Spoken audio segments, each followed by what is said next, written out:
এখানে অঙ্কটা লক্ষ্য করো, আমরা সূচক নিয়মাবলীর 11 দাগের শর্ট কোশ্চেন যেগুলো আছে সেগুলো সংক্ষিপ্ত উত্তরভিত্তিক প্রশ্ন সেগুলো সলভ করব। অঙ্কটা কি আছে, 27 to the power x equals to 81 to the power y. এটা হলে আমাদের দেখাতে হবে এক্স ইস টু ওয়াই সমান কত আমাদের বার করতে হবে। তাহলে আমরা ক্যালকুলেশন করি, শুরু করি দেখি। তাই 27কে ভেঙে নিচ্ছি। কীভাবে ভাঙবো? এইভাবে ভাঙতে হবে, যত ছোট করে ভাঙতে পারি। 3 দিয়ে 3 9 27, 3 দিয়ে 3 3 9। 81কে ভেঙে নেব 3 দিয়ে, 27, 3 দিয়ে 3 9 27, 3 দিয়ে 3 3 9। তাই 27 ভাঙলে কটা 3 হয়েছে? 3টে 3, মানে 3 টু দি পাওয়ার কিউ।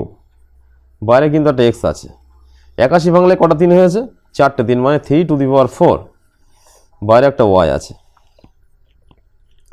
তাহলে কি হচ্ছে, এই পাওয়ারটা পাওয়ারের সাথে গুণ হবে 3x, এই পাওয়ারটা পাওয়ারের সাথে গুণ হবে 3 টু দি পাওয়ার 4y। এবার আমরা বলেছিলাম থিওরিতে বলা আছে বেস দুটো যদি একই হয় পাওয়ারগুলো সমান হবে। তাহলে কি দাঁড়াচ্ছে, 3x ইকুয়ালস টু 4y। আমাদেরকে কিন্তু x ইস টু ওয়াই সমান কত বার করতে হবে। তাহলে আমরা প্রথমে x বাই ওয়াই কত সেটা বার করব। ওয়াইটা কোনাকুনি 4 আছে, ওপরে 4 লিখে দিলাম। x এর সাথে ম্যাচিং করার জন্য নিচে 3 আছে। অতএব তাহলে x is to y equals to কত হবে, 4 ইস টু 3। তাহলে আমরা কী করলাম, অঙ্কটায় বলা ছিল এটা অঙ্ক আছে, এখানে x is to y equals to কত বার করতে হবে।